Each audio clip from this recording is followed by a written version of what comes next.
Morning business breakfast షోకి స్వాగతం. పరిశ్రమలను పారిశ్రామికవేత్తలను ఆకర్షించేందుకు ఆంధ్రప్రదేశ్ తెలంగాణ రాష్ట్రాలు రెండు పోటీ పడుతున్నాయి. ఈ సంగతి మనందరికీ తెలిసింది. ఆంధ్రప్రదేశ్ ప్రభుత్వం ఈరోజు హైదరాబాద్లో ఐటీ ఇన్ఫర్మేషన్ టెక్నాలజీ పరిశ్రమ ప్రముఖులను పారిశ్రామికవేత్తలను కలుస్తూ ఒక సదస్సును ఐటీ సమ్మిట్ పేరుతో నిర్వహిస్తున్నట్లుగా తెలుస్తుంది. అయితే దీనికి సంబంధించి అఫ్కోర్స్ మీడియాకు ఎటువంటి సమాచారం లేదు. సో మరి అటు ప్రజలకు కావచ్చు, ఇటు పారిశ్రామికవేత్తలకు కావచ్చు, ఇంత కీలకమైన సమాచారం ఎలా అందుతుంది స్వామి? సో మీ ప్రభుత్వ విధానాలు కావచ్చు, పరిశ్రమల పట్ల ప్రభుత్వం ఎటువంటి వైఖరి అవలంబిస్తున్న అంశం కావచ్చు, దీన్ని మీడియానే విస్తృతంగా ప్రచారం చేసేది. మీరేదో మీరు సొంతంగా డబ్బా కొట్టుకుంటే జరిగే పని కాదు ఇది. మీడియా మీ తరఫున మీ సమాచారాన్ని అటు ప్రజలకు, ఇటు సమాజంలోని అన్ని వర్గాలకు అందజేసే ప్రయత్నం చేస్తూ ఉంటుంది. సో ఈ అంశాన్ని కనీసం ఆంధ్రప్రదేశ్ ప్రభుత్వం ఇప్పటికైనా గ్రహించాలి. ఆల్మోస్ట్ 5-6 వీక్స్ దాటుతోంది ప్రభుత్వం అధికారంలోకి వచ్చి. ఇంకా ఇప్పటికి కూడా సెటిల్ కాకపోతే కష్టం. ముందు చాలా పరిణామాలు మీరు చేపట్టాలని చూస్తున్నారు. ఇవన్నీ కూడా ప్రజలకు సరైన రీతిలో సమాచారం అందుతూ ఉంటేనే మీ ప్రభుత్వం ఏం చేస్తుంది, ఎలా పెర్ఫామ్ చేస్తుందన్న అంశాన్ని ప్రజలు గ్రహించగలుగుతారు, అసెస్ చేయగలుగుతారు. తర్వాత రోజుల్లో మీ ప్రభుత్వ విధానాల పట్ల ప్రజలు స్పందించాలంటే మీడియాకు ముందుగా సమాచారం అందాలి. మీడియా దీన్ని సమాజంలోని అన్ని వర్గాలకు, ప్రజలకు చేరవేసే బాధ్యత మీడియాది. అదృష్టవశాత్తు ఆంధ్రప్రదేశ్లో మీడియా సంస్థలు కొదవలేదు. సో అందరూ పోటాపోటీగా ఇటు రెండు రాష్ట్ర ప్రభుత్వాలు చేపడుతున్న రకరకాల కార్యక్రమాలను ప్రజలకు చేరవేసే ప్రయత్నంలో ఎవరికి వాళ్లే ముందంజలో ఉండాలన్న పోటీ వాతావరణం నెలకొని ఉంది. ఏదో నిర్లక్ష్యంగా కూర్చునే పరిస్థితి లేదు మీడియాకు, వాళ్ళ మధ్య ఉన్న పోటీ వలన. సో ఈ పరిస్థితుల్లో మీడియాకు సమాచారం అందించాల్సిన బాధ్యత మీదే. ఏదో మీడియా పోటాపోటీగా చేరవేస్తుంది కదా, మనకెందుకులే వాళ్లే పోటీ పడి వస్తారన్న ధోరణి ఎంతమాత్రం మంచిది కాదు, ప్రమాదకరం కూడా. జాగ్రత్తగా ఉండాలి ఈ అంశం పట్ల. ఇటువైపు తెలంగాణ ప్రభుత్వం కొంత ప్రొయాక్టివ్గా కనిపిస్తుంది. ప్రస్తుతానికి కేసీఆర్, తండ్రి కేసీఆర్, తనయుడు కేటీఆర్, వీళ్ళిద్దరి జంట సమన్వయం చక్కగా కుదిరింది. ఇద్దరు మీడియాకు సమాచారాన్ని అందించడంలో ముందంజలో ఉన్నారు. ప్రస్తుతానికి పారిశ్రామికవేత్తలను ఆకర్షించడంలో, పరిశ్రమలను ఆకర్షించడంలో కాస్త ఫోర్ ఫ్రంట్లో ఉన్నారు. తెలంగాణ ప్రభుత్వం ముందంజలో ఉందన్న భావన పారిశ్రామిక వర్గాల్లో ఉంది. ఇది ఇంకా ముదిరితే ఆంధ్రప్రదేశ్ రాష్ట్రానికే నష్టం వస్తుంది. సో ఇక్కడి నుంచి అయినా కనీసం ముఖ్యమంత్రి చంద్రబాబు వేగాన్ని అందుకోవడానికి అధికార వర్గాలు పోటీ పడాలి. ముఖ్యంగా ఆంధ్రప్రదేశ్ పౌర సంబంధాలు సమాచార శాఖ, ఈ శాఖ రోల్ చాలా కీలకమైంది. ఈ 5 ఏళ్ళు కూడా ఈ శాఖ కష్టపడి పనిచేస్తేనే మీడియాకు, అటు ప్రజలకు సమాచారం సక్రమంగా అందుతుంది. ఒక కమ్యూనికేషన్ గ్యాప్ లేకుండా ఉంటుంది. ఈ అంశాన్ని దయచేసి అధికారులు గమనించాల్సిన అవసరం కనిపిస్తుంది. ఇక మన రెగ్యులర్ సబ్జెక్ట్ మార్కెట్స్ విషయానికి వస్తే, ఏషియన్ మార్కెట్స్ ఈ మార్నింగ్ పాజిటివ్గా ట్రేడ్ అవుతున్నాయి. ఎస్ఎక్స్ నిఫ్టీ మాత్రం ఒక ఫ్లాటిష్ ఓపెనింగ్ను ఇండికేట్ చేస్తుంది. మార్కెట్ మెసేజ్ ఇక్కడ చాలా స్పష్టంగా ఉంది. బడ్జెట్ కోసం ఎదురు చూస్తున్నాయి మార్కెట్స్. సో స్వల్పకాలంలో మార్కెట్స్ ఒడిదుడుకులతో ట్రేడ్ అయ్యే అవకాశాలు కనిపిస్తున్నాయి. లాస్ట్ 1 మంత్ పెర్ఫార్మెన్స్ మనం చూస్తే నిఫ్టీ సుమారుగా 4% అంటే 3.78% పెరిగింది. ఇదే సమయంలో mid and small cap indices out perform చేశాయి. మిడ్ క్యాప్ ఇండెక్స్ 7% పెరిగింది, స్మాల్ క్యాప్ ఇండెక్స్ 11% పెరిగింది. అలాగే ఇదే సమయంలో డిఫెన్సివ్స్, ఐటీ, హెల్త్ కేర్, ఈ రెండు ఇండిసెస్ మోర్ దాన్ 10% పెరిగాయి. అండ్ ఇతర సెక్టర్స్ లైక్ బ్యాంక్స్ కావచ్చు, ఆర్ ఎనర్జీ కావచ్చు, మెటల్స్, ఇన్ఫ్రాస్ట్రక్చర్, ఇటువంటివన్నీ కూడా వెనుకంజ వేస్తున్నాయి. సో ప్రస్తుతానికి డిఫెన్సివ్స్దే అగ్రస్థానం. మాన్సూన్ డిలే కావడం చాలా తీవ్రమైన ప్రభావం చూపిస్తుంది బోత్ ఎకానమీ పట్ల, అలాగే మార్కెట్స్ పట్ల కూడా. అలాగే బడ్జెట్ కోసం కూడా మార్కెట్స్ ప్రస్తుతానికి ఎదురు చూస్తున్నాయి. అండ్ నిఫ్టీ 7,500 లెవెల్ నిలబెట్టుకునేందుకు ప్రయత్నం చేస్తుంది. సో 7,700 వైపు వెళ్తున్నాయి ఇక్కడ నుంచి, లేదా వెనుదిరిగి 7,300 వైపు పైన వస్తుందా అన్నది ప్రస్తుతానికి మనకు ప్రశ్నార్థకం. ఇందాక అంటున్నట్లుగా ప్రీ బడ్జెట్ ర్యాలీ కోసం మార్కెట్స్ ఎదురు చూస్తున్నాయి, కానీ అది ప్రస్తుతానికి కరువైంది. మనకి ఐటీ, ఫార్మా వంటి డిఫెన్సివ్స్కే మార్కెట్స్ మొగ్గు చూపుతున్నాయి. అండ్ బడ్జెట్కి ముందు ఇది లాస్ట్ ట్రేడింగ్ వీక్. సో ఈ వారం తర్వాత నెక్స్ట్ వీక్లో మనకు బడ్జెట్ రాబోతుంది. అండ్ జిఎస్టీ కోసం, అంటే గూడ్స్ అండ్ సర్వీసెస్ ట్యాక్స్ కోసం, rationalisation of tax structures, subsidies, so coal రంగం కేటాయింపులు ఎలా ఉంటాయి, ఇటువంటి అంశాలన్నీ కూడా మార్కెట్ మూడ్ను ప్రభావితం చేస్తున్న అంశాలు. ఎందుకంటే కోల్ అనేది ఇంతకుముందు ఎన్నడూ లేనంతగా ఒక కీలకమైన రా మెటీరియల్గా మారింది, ఒక కీలకమైన గేమ్ చేంజర్గా మారింది. సో కోల్ ఎలొకేషన్స్, ఎందుకంటే గ్యాస్ పరిస్థితికి సంబంధించి మనకి ఇప్పట్లో ఒక స్పష్టత రాలేదు. ఇంకా 3 నుంచి 6 నెలల సమయం పట్టే అవకాశం కనిపిస్తుంది. ఈ సమయంలో కోల్ అనేది దేశ ఆర్థిక రంగాన్ని కీలకమైన మలుపు తిప్పే ఒక ముడి పదార్థంగా మారింది. సో కోల్ కేటాయింపులు ఎలా ఉంటాయి, మనం ఇంకా ఇంపోర్ట్స్ మీదే డిపెండ్ అవుతాం లేదా కోల్ ఇండియాకి ఎటువంటి స్ట్రక్చర్లో ఎటువంటి మార్పులు తీసుకొస్తారు, ఈ అంశాన్ని మార్కెట్స్ నిశ్చితంగా గమనిస్తున్నాయి. అలాగే జూలై 6th నుంచి వర్షాలు ప్రారంభమవుతాయని ఇప్పుడు తాజాగా వాతావరణ శాఖ అంచనా వేస్తుంది. ఇప్పటిదాకా చూస్తే మనకు 48% షార్ట్ ఫాల్ కనిపిస్తుంది మాన్సూన్ గమనంలో. సో ఈ నేపథ్యంలో జూలై 6th నుంచి వర్షాలు తిరిగి ప్రారంభమవుతాయన్న అంచనా కొంత ఉపశమనం కలిగించే వార్త. అలాగే క్రూడ్ ప్రైసెస్ $115 పైన స్థిరపడతాయన్న ప్రమాదాన్ని ఊహించిన వారికి ఇప్పుడు అది $113 సమీపంలో స్థిరపడుతున్న సూచనలు కనిపిస్తున్నాయి. ఇది కూడా కొంత ఊరట కలిగించే అంశం. ఈ నేపథ్యంలో FIS బడ్జెట్కు ముందు కొనుగోలుకు పూనుకుంటారా లేదా, ఇది సస్పెన్స్. ఈ అంశంపైనే మార్కెట్స్ గమనం ఆధారపడి ఉంది. ఇక మార్కెట్స్ గురించి మాట్లాడేందుకు మనతో అనలిస్ట్ సిద్ధంగా ఉన్నారు. సో ఓవైపు FII ఫ్లోస్ తగ్గాయి, మనకు లాస్ట్ 1 month నుంచి కూడా చాలా సబ్జ్యూడ్గా ఉన్నాయి FII ఫ్లోస్. అండ్ డిఫెన్సివ్స్కే ప్రస్తుతానికి మొగ్గు చూపుతున్న సమయం ఇది ఇన్వెస్టర్స్. ఈ సమయంలో ఇటు సిక్లికల్స్ మార్కెట్స్ మొన్నటి వరకు ఏవైతే సిక్లికల్స్ లీడ్ చేసే ర్యాలీని, సో అవి తిరిగి లీడ్ చేసే అవకాశం ఏదైనా కనిపిస్తుందా, ఎటువంటి టెక్నికల్ లెవెల్స్ వైపు మార్కెట్ పయనిస్తుంది? టెక్నికల్గా చూస్తే కనుక మార్కెట్లో లాస్ట్ 2 weeksలో చూసిన తర్వాత పెద్ద మేజర్ మార్కెట్ కనిపించట్లేదు. ఎందుకంటే చాలా మైనర్ నేరో బ్యాండ్లో అనమాట. 7,700 ఒక పక్క కింద డౌన్ సైడ్ 7,500 మధ్యన కొంచెం ఊగిసలాడుతుంది. అంటే మార్కెట్ టెక్నికల్గా ఒక బ్రేక్అవుట్ కోసం ఎదురు చూస్తుంది. మార్కెట్లో కొంచెం హై లెవెల్లో సెల్లింగ్ ప్రెషర్ వస్తుంది, ఎందుకంటే మాన్సూన్ వరీస్ వల్ల. అలాగే లోయర్ లెవెల్లో బయింగ్ సపోర్ట్ వస్తుంది, ఎందుకంటే బడ్జెట్ కొంచెం పాజిటివ్గానే ఉంటుంది. బడ్జెట్ ఎక్స్పెక్టేషన్స్ మీద అన్ని పాజిటివ్ సెంటిమెంట్ ఉంది కాబట్టి బయింగ్ సపోర్ట్ కూడా వస్తుంది. కానీ టెక్నికల్గా లాస్ట్ 2 weeks చూస్తే కనుక ప్రతి ఫస్ట్ సపోర్ట్లను మార్కెట్ రికవరీ చూస్తుంటే టెక్నికల్ స్కూల్ ప్రకారం మార్కెట్ సపోర్ట్ తీసుకున్నట్టే కనిపిస్తుంది. అంటే ఒక పాజిటివ్ కన్సాలిడేషన్ కనిపిస్తుంది. సో ఈ నేపథ్యంలో కొంచెం రిస్క్ తీసుకునే వాళ్ళు ఈ లెవెల్లో కొంచెం బై పొజిషన్ తీసుకొని మన లాస్ట్ 1 weekగా చెప్తున్నట్టు 7,450 కింద కొంచెం స్టాప్ లాస్ క్లోజింగ్ బేసిస్ మీద పెట్టి హోల్డ్ చేయొచ్చు. షార్ట్స్ మటుకు నా ఉద్దేశం ఇవాళ రేపు కనుక మార్కెట్లో ఒక major downside breakdown కనిపించిందంటే అప్పుడే షార్ట్ పొజిషన్ అనేది అటెంప్ట్ చేయొచ్చు. నా ఉద్దేశం టైం థియరీ ప్రకారం కూడా ఈ వారం మార్కెట్ షార్ట్ టర్మ్ మీడియం టర్మ్లో ఒక మేజర్ మార్పు వచ్చే అవకాశం కనిపిస్తుంది. షార్ట్ టర్మ్ ట్రేడర్స్ ముఖ్యంగా ఫ్యూచర్స్లో ఉన్న వాళ్ళు చాలా అలర్ట్గా ఉండాలి, ఎందుకంటే బహుశా నెక్స్ట్ 2-3 days మార్కెట్లో క్లారిటీ అనేది క్లియర్గా వచ్చే అవకాశం కనిపిస్తుంది. బ్రేక్అవుట్ వచ్చిన దశలో ఇమీడియట్గా పొజిషన్ తీసుకోవడానికి ప్రిపేర్డ్గా short term investors, short term futures traders ఉండాలి కూడా. So on the whole market positive. అలాగే లాస్ట్ 2-3 days చూస్తే కనుక మార్కెట్ అప్పుడప్పుడు నీజర్క్ రియాక్షన్ వస్తున్నప్పటికీ బ్యాంక్ నిఫ్టీలో మటుకు ఏమాత్రం వీక్నెస్ కనిపించలేదు. కరెక్ట్గా 15,000 స్థాయిలో బాగా స్థిరంగా పటిష్టంగానే ఉందని చెప్పొచ్చు. సో బహుశా మీరు చెప్పినట్టు కూడా సైక్లికల్స్ మార్కెట్ను కూడా ఈ ర్యాలీలో లీడ్ చేసే అవకాశం ఎక్కువ కనిపిస్తుంది. సో కొంచెం ఇండెసివ్గా ఉంది, కాషియస్గా ఉండండి. నా ఉద్దేశం 1 or 2 days వెయిట్ చేస్తే మంచిది. ఒక బ్రేక్అవుట్ వచ్చిన తర్వాత ఎట్ సైడ్ బ్రేక్అవుట్ వస్తుందని చూసి ఆ దిశగా పొజిషన్స్ అనేది తీసుకోవచ్చు. ట్రేడర్స్కి ఎటువంటి సలహా ఇస్తున్నారు ఈ వారం ట్రేడింగ్ సంబంధించి? అంటే ఈ వారం కూడా మార్కెట్ రేంజ్ బౌండ్లో ఉండే అవకాశమే ఎక్కువ ఉంది. అయితే కొంచెం మార్కెట్లో ఒక డౌన్ ట్రెండ్ కూడా ఎక్స్పెక్ట్ చేయొచ్చు. మరి ముఖ్యంగా మనకి మాన్సూన్ అనేది ఇంకా చాలా వీక్గా ఉంది కాబట్టి ఇప్పట్లో మార్కెట్ గ్లోబల్గా క్యూస్ కొంచెం ఇంప్రూవ్ అయినా కూడా, తర్వాత క్రూడ్ కొంత హై లెవెల్స్ తగ్గినా కూడా మాన్సూన్ మాత్రం ఏమాత్రం ఎంకరేజింగ్గా లేదు, ఒక నెగిటివ్ న్యూస్ అని చెప్పొచ్చు. కాబట్టి మార్కెట్ రేంజ్ బౌండ్ ఉంటుంది. కాబట్టి ట్రేడర్స్ అనేది లాస్ట్ మనకి 1 week 10 daysగా మనం గతంలో చెప్తున్నట్టుగా ఏవైతే డిఫెన్స్ స్టాక్స్ ఉన్నాయో అవే పెరిగే అవకాశం ఉంది ఈ రోజు రేపట్లో. అయితే లాస్ట్ ట్రేడింగ్ సెషన్లో మాత్రం లాస్ట్ 1 hourలో కొన్ని స్టాక్స్లో కొంత అప్ ట్రెండ్ చూసాము. మరీ ముఖ్యంగా రియాలిటీ కౌంటర్స్ అన్ని కూడా ఒకసారి మూమెంటంతో అప్ ట్రెండ్లో చూసాము. అది కూడా mid cap reality counters, HDL కానీ IB రియల్ ఎస్టేట్ ఇటువంటి స్టాక్స్లో ఒక అప్ ట్రెండ్ ఉంది. అయితే ఇటువంటి స్టాక్స్లో ఇంకా అప్ ట్రెండ్ అనేది కొనసాగవచ్చు.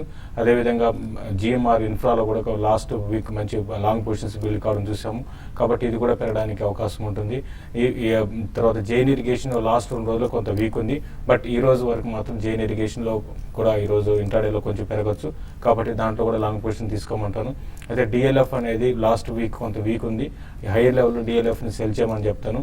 బట్ ఓవరాల్ ట్రెండ్ పరంగా చెప్పాలంటే FIs చూసుకుంటే మనకి బడ్జెట్ దృష్టిలో పెట్టుకుని 8,000 కాల్ ఓపెన్ ఇంట్రెస్ట్ హ్యూజ్గా పెరగడం చూసాము.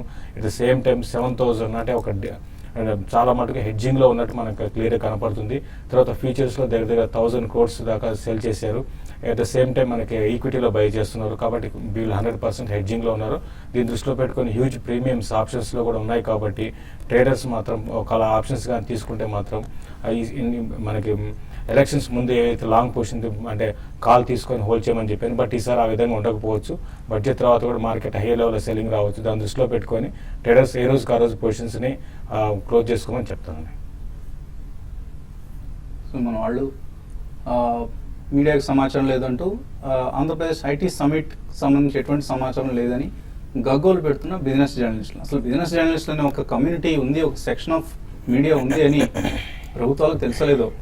ప్రత్యేకించి ఆంధ్రప్రదేశ్ ప్రభుత్వానికి ఇప్పటిదాకా బిజినెస్ జర్నలిస్ట్ సంబంధించి వాళ్ళు ఒక ప్రత్యేకంగా ఆహ్వానాలు పంపడం కానీ లేదా ప్రత్యేకించి ఐటీ ఆర్ ఇండస్ట్రియల్ డెవలప్మెంట్ సంబంధించి ఆహ్వానాలు పంపడంలో ఆంధ్రప్రదేశ్ ప్రభుత్వానికి బిజినెస్ జర్నలిస్ట్ అనే ఒక కమ్యూనిటీ ఉంది, ఒక సెక్షన్ ఆఫ్ మీడియా ఉందని ముందుగా గుర్తించాలి. అదర్వైజ్ అదేదో రెగ్యులర్గా ఒక మీడియా సంస్థకు వెళ్తే అక్కడ నుంచి బిజినెస్ జర్నలిస్ట్కి ఆ సమాచారం అందేసరికి ఒక్కోసారి ఆ సమావేశం ముగిసే ప్రమాదం కూడా ఉంటుంది. సో ఈ అంశాన్ని దయచేసి గమనించండి. ఇప్పటికైనా మీ డిపార్ట్మెంట్కి సంబంధించి మీ బాధ్యతలు ఏంటనేవి గుర్తించాలి. మీరు చిన్న బ్రేక్ తీసుకున్నాం.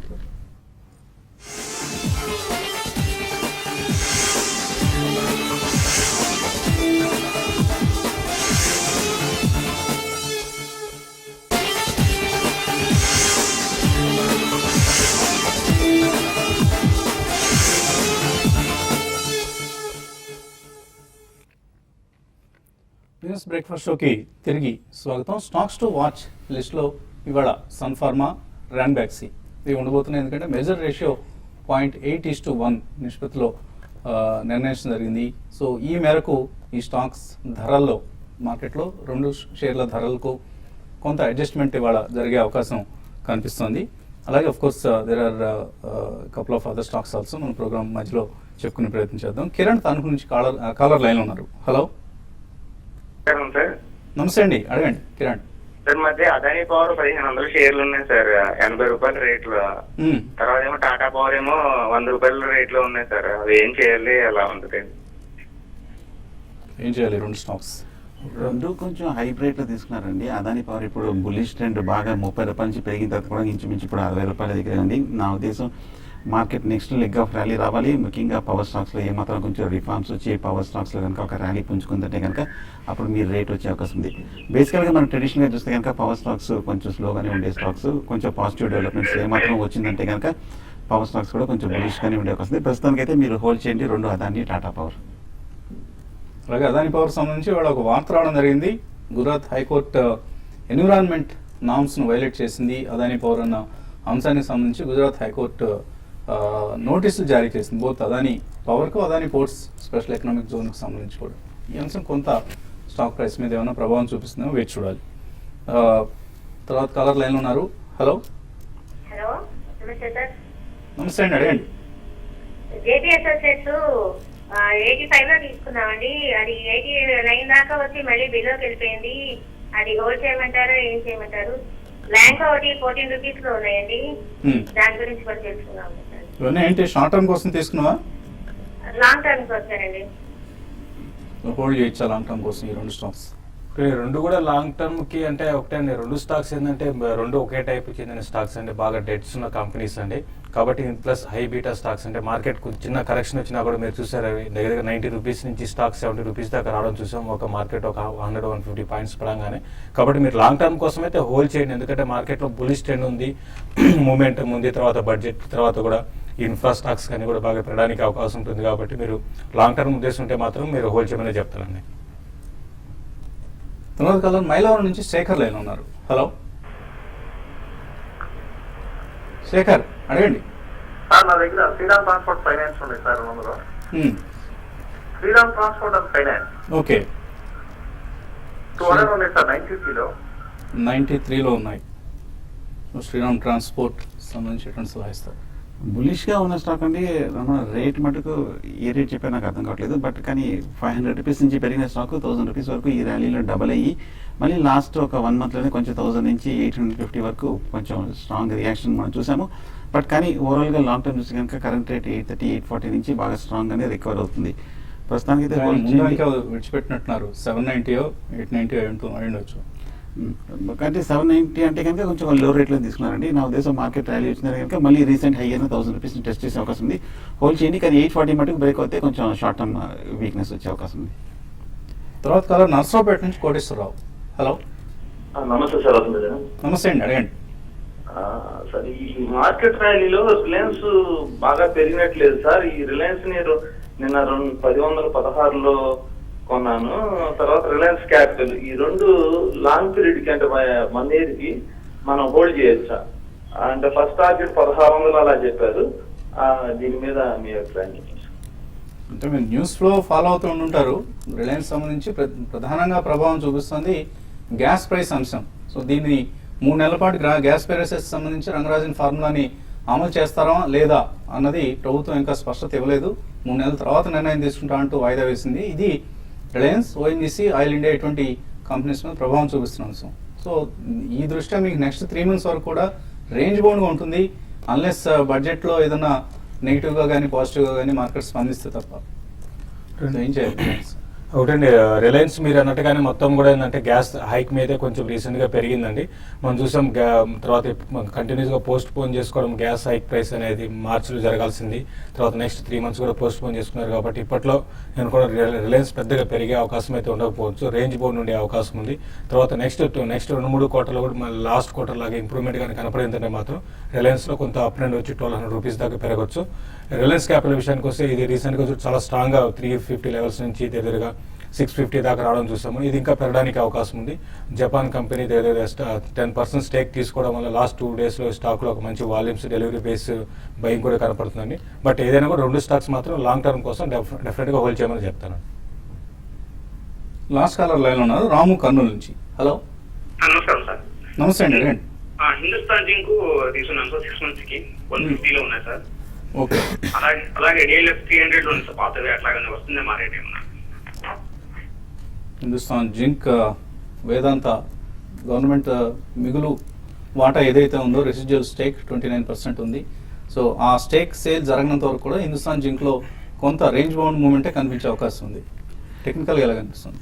ఈ టెక్నికల్గా ఈ మధ్యన చూస్తే కనుక హిందుస్థాన్ జింక్ 115 రూపాయల నుంచి కరెక్ట్గా 180 రూపాయల వరకు బాగా బులిష్గా పెరిగిన స్టాక్. అలాగే కరెక్ట్గా లాస్ట్ 1 monthగా చూస్తే కనుక కొంచెం కరెక్షన్ చూసి 160-160 రూపాయల దగ్గర కొంచెం స్ట్రాంగ్ సపోర్ట్ తీసుకుంది. ఇన్ఫాక్ట్ 2-3 మేజర్ బాటమ్స్ ఏర్పడింది. Long term, medium term support కూడా క్లియర్గా ఫామ్ అయింది. సో ఇంటర్మీడియట్ బాటమ్ అనేది ఏర్పడినట్టు కనిపిస్తుంది. సో పెద్ద డౌన్ సైడ్ రిస్క్ లేదు. ఈ మాత్రం ర్యాలీ వచ్చిందంటే కనుక ఫర్దర్గా 200 వరకు వెళ్ళే అవకాశం ఉంది. ఓవరాల్ రేట్ రిపోర్ట్స్ అనేవి పాజిటివ్గానే హోల్డ్ చేయండి. డీఎల్ఎఫ్ కూడా చూసాము, టెక్నికల్గా కొంచెం బులిష్గానే ఉన్న స్టాక్. ఈ మధ్య కొంచెం కరెక్ట్గా కరెక్షన్ అయ్యి 240 నుంచి 200 రూపీస్ దగ్గర స్ట్రాంగ్ సపోర్ట్ తీసుకుంది.